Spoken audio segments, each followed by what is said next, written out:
ঝিঙে আলু দিয়ে রান্না করলাম ট্যাংরা মাছ। রান্নার পর্ব শেষ, চললাম বাগানে। দেখো এগুলো নাকচম্পা ফুল।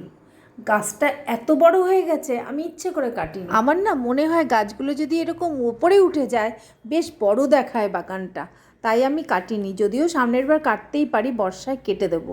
দেখো কি দারুণ লাগছে না।